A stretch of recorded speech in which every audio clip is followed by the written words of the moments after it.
What are we talking about today? We're talking about sex, baby. We're talking about you and me. Okay. Something most people don't probably talk about. Well, I told you that song's been stuck in my head ever since we decided we were doing this episode. Well, actually, we decided we were doing this episode a year ago, but we're just now starting the podcast. So, anyways, we are talking about sex with type 1 diabetes. Well, not just type 1 diabetes, but device wearing, just as an insulin-dependent diabetic. So that could be later diabetes, some type 2s. Anyways, let's not get into technicalities. We're just going to bundle everybody together just to keep it generalized a little bit. Yeah. Make sure it applies. So. Yeah. It's kind of a taboo topic, but we're going to tackle it. We're going to tackle the taboo topic today. Why are you talking like that? I don't know. I'm in a silly, goofy mood. This topic has got you a little different. Yeah, it's a little uncomfortable, but here's the deal. I do not see this talked about. I have heard it mentioned. I think I did watch one podcast episode that somebody had with it, but other than that, it is not a very... I know it can be uncomfortable for people, but it is important to talk about. For the person getting into a relationship, stepping into marriage with a diabetic, and then for a diabetic that is stepping into that part of their life. Anyways, we're talking about sex and diabetes. And so, let me grab my notes. I have to cheat. Yeah, do it. So it's just something that we don't see talked about. And I know, obviously, I'm a lot more dived into that world. My algorithm on social media is much different than yours. He literally never gets on social media, though. But if you were on social media. So I see diabetes all day, every day, if I'm on social media, and it's just not talked about. There's a mental load with this topic. There is a physical load, physical prep, like spontaneity versus being planned.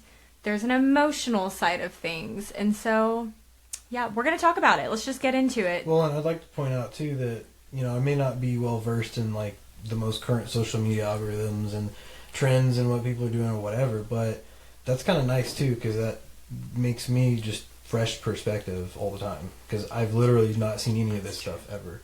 Every time you show me something, you're like, everybody's doing this thing, and I'm like, I've never seen it. Like, okay. That is so true. I love that perspective, actually. It's fun when you remind me of that. I love that. So, we're going to talk about how preparation is practical. It's important.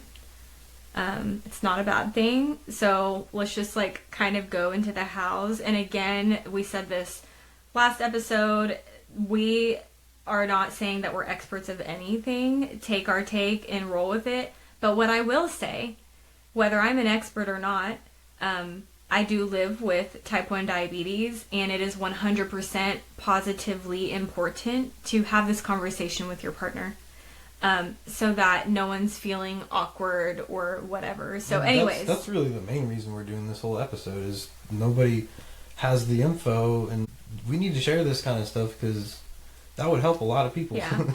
And also what I want to say, and then I'll pop into it, is something that I often have to remind myself, you and I are really, really comfortable with each other. Mm-hmm. So I actually don't think it was ever awkward for us. Yeah, it wasn't awkward. But... there was some learning, though. But there was learning, but it wasn't awkward. Mm-hmm. But then I think about all different types of personalities and people. It might truly be so uncomfortable and awkward. So I do actually want to give practical advice in this video.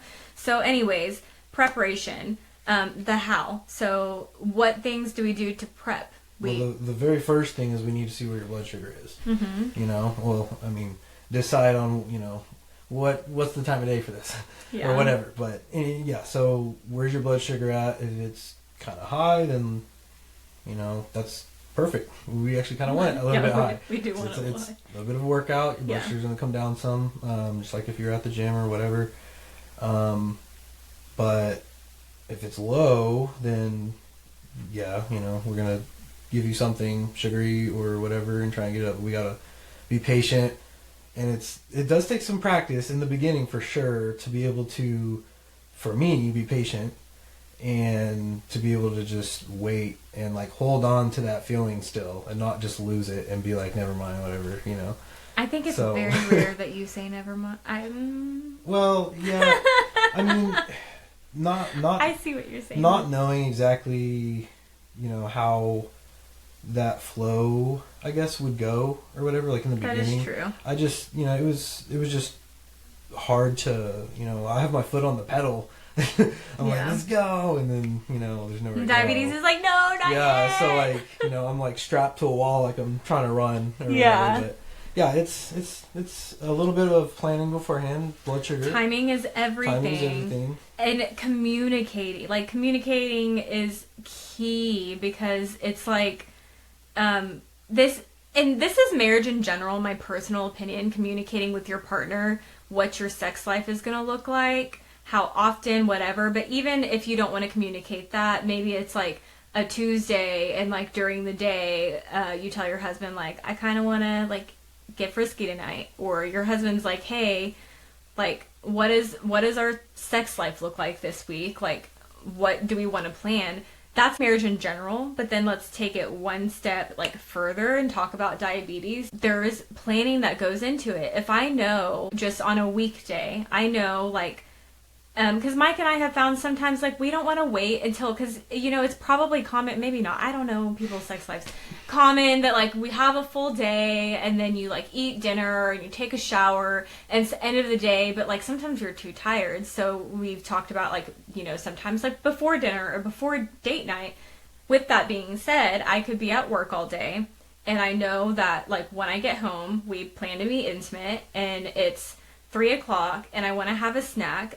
I, in my head, am thinking, like, I need to make sure that I'm having a snack that I know exactly how to dose for, or I know I'm leaving work at 5:00, so I'm probably not going to have a snack at 4:30 if my blood sugar is good, because I don't want insulin in my system, because insulin on board plus physical activity is, like, a recipe for low blood sugar, which there's also ways to mitigate. I can, like, have a snack on my way home, time it to where I'm not spiking myself, but... Just anyway, so like that timing, communication, talking about it, and wherever you're at in your relationship, and that's the part of your relationship that you're entering into, you got to talk about it. You got to talk about what it looks like, the timing. That's like step number one. Communicate how this is going to look. And if you're not a couple that talks about how many times a week or whatever, like that's fine. But at least like if we're spontaneous, so our version as diabetics, our version of spontaneous does look a little different. But if him and I are being spontaneous, we didn't plan on like Tuesday next month in Friday 5 weeks. Like, no, that's not what I'm saying. But if Mike's like, hey, you wanna tonight? Then I'm like thinking about it. Like we're planning. Heads up, just so some type of heads up. Yeah, because it takes a little while to. Yes, we can correct right now if we have to, but like if you don't have to, you know.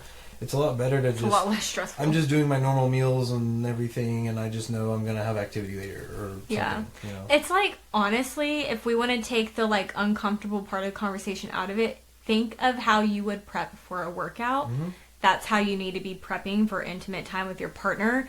Except the difference is you're including your partner into that. They have to be aware too. Have a partner that is so loving and patient, whatever. Also, they're allowed to have their emotion. Mike has never made me feel bad about it, but he's allowed to feel like, oh, dang, I have to wait. Well, and there's been times that I was frustrated and you could see that, and I know that probably made you feel worse or something, but... You're a human. It's hard not to, you know, I don't think I ever, like, threw a full fit or anything. You've never done anything, like towards me. No, because it's definitely not your fault or anything. It's just frustrating for me on my side. Yeah. So I'm just like, you know. You just got me going and now I can't. Well, and there's also just it's usually, a lot of times it had been, you know, end of the day and I'm exhausted and I'm just like, I'm so tired. I'm ready to like go to bed. I want to get this done, but I want to go to bed, you know. Yeah. So I'm just ready.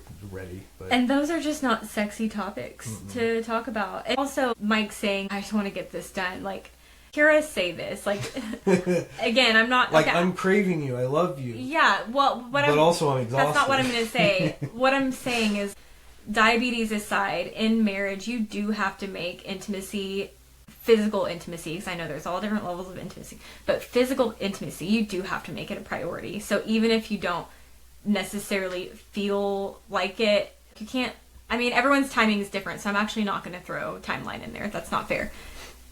You know, like once we're into it, even if we're both tired, we're like, okay, we had that time of connection. That was great. But anyways, that's important. Well, Mood.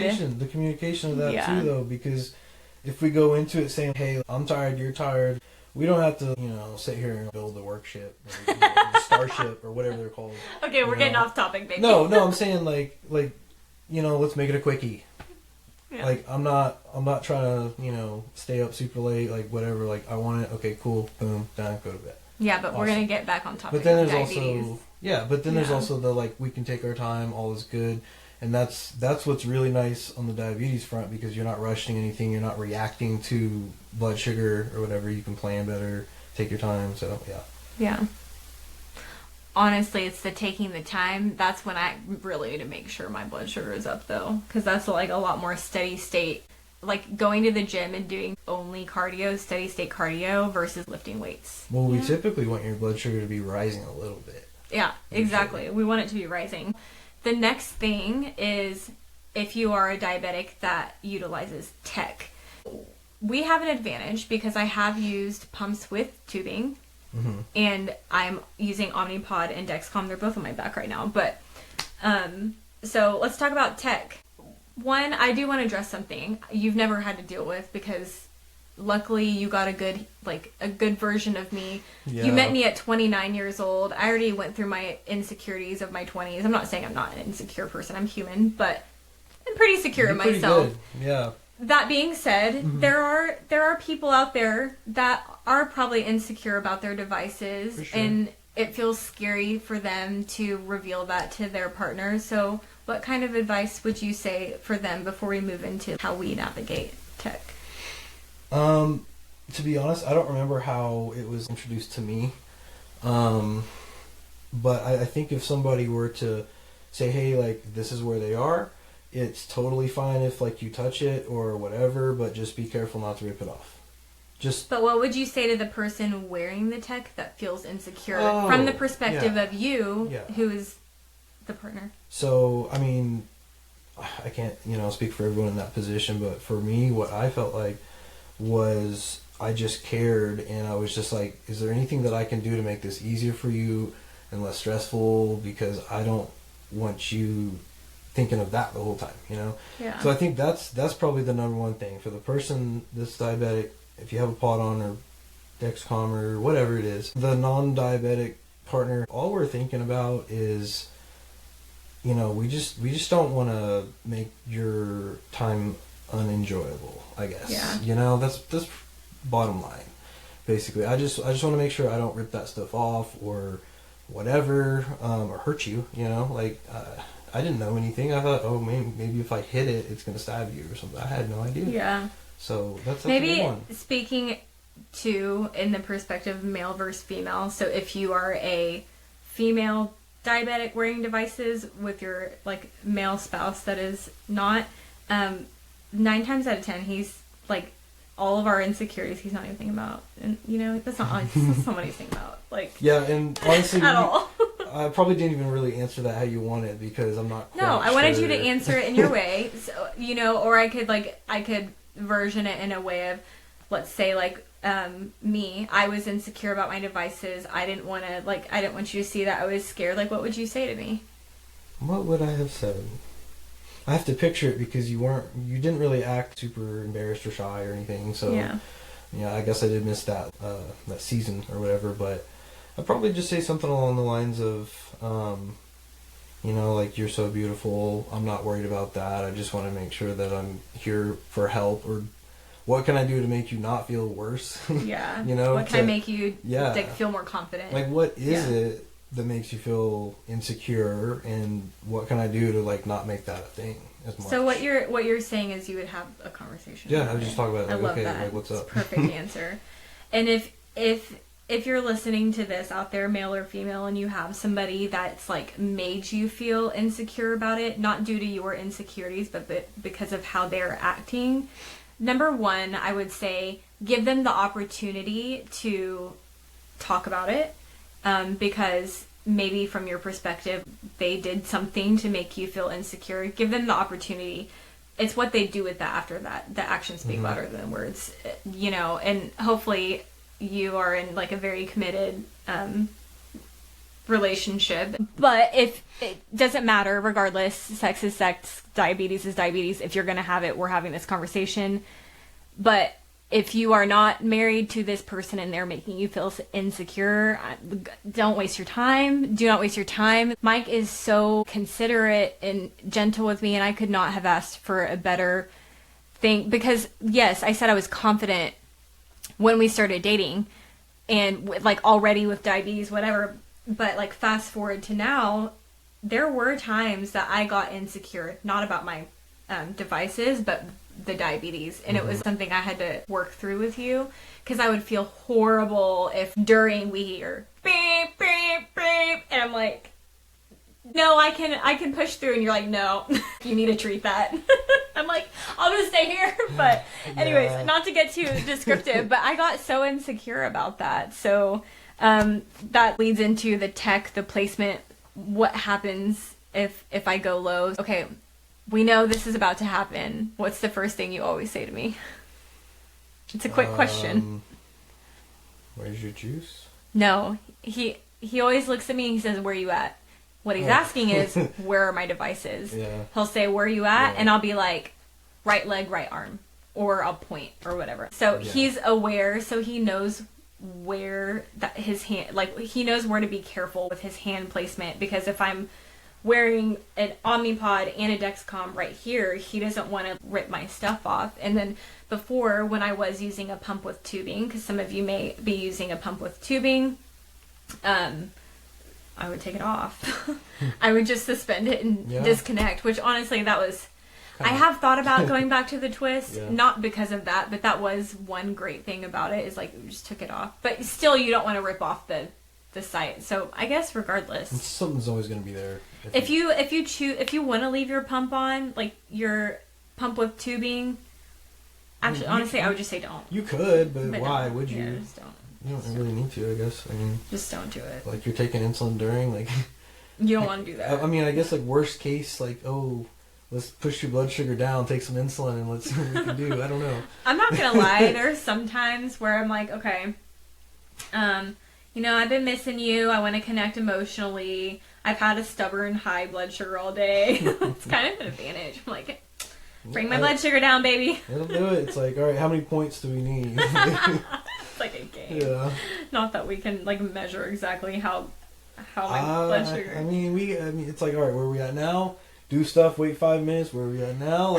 Like, I feel like my like happy place is like 150 to 180 is like where I want to be. Yeah, mid to high hundreds, because that'll put you around the low hundreds usually after. So. Yep. Okay, so what do we do if we hear that blaring low blood sugar alarm during? I just say, what do you want? And I'm already getting up usually. I'm just going to grab a juice or a nerd or okay, but whatever. what do we practically do? Okay, we're treating the low. What do we do? Kind of just chill, right? I mean, did that just like kill it, it's over, or do we go back? I see what you're getting at. I mean, it takes a lot of practice. It depends too, honestly. Mentally, but I just press pause. Like, I don't know how to explain it other than, you know, I don't think I would have been able to do that if I, you know, hadn't needed to like develop that skill or whatever. But yeah, mentally I just press pause. We do what we gotta do. We wait, you know, get your blood sugar up and stuff, and like, okay, you feeling okay? Like, okay, all good. And then we hit resume, you know, back to your regular programming. Yeah. So. And if it's a bad enough low, then I'll like, as the diabetic, just communicate like, honestly, now I'm just not. Like, hey, this is why I'm not into it. I'm so wiped out. Like, I just need to be. And your partner is allowed to feel sad or whatever, but they're gonna understand if they're a good person. Well, if they're a good person. Yeah. Well, like, you're allowed to feel like disappointed, like sexually frustrated, whatever. You're allowed. You're a human. Let me speak on what the other person needs to do is to say it's okay. Yes, you speak on that because I don't know. You need to say it's okay because reassure me. I will start with that hasn't happened very often for us. It actually hasn't. Like, hardly. Because we plan very well. Yeah, and there's been a couple times where we saw your blood sugar just plummeting, and you felt it, and we're like, ugh, this is hitting me. And you're just like, all right, if you can, kind of just wrap it up. And I'm like, no problem, all good. And then you can just get some sugar and chill. But, what was the question? You were going to answer your own question of how it should be handled on the other end. Oh, right. Okay. You or whoever needs to really make sure and not let the diabetic partner feel too guilty or ashamed or at fault or whatever, because life happens. Bodies are so unpredictable. Even if you have the best tech in the world and, top quality insulin and you've done this forever, like, there's going to be days where things don't happen, things don't line up. Sometimes the stars align and you don't have to do anything. And that, I'd say that's probably about as often as, 100% perfect is about as often as we're calling it quits early.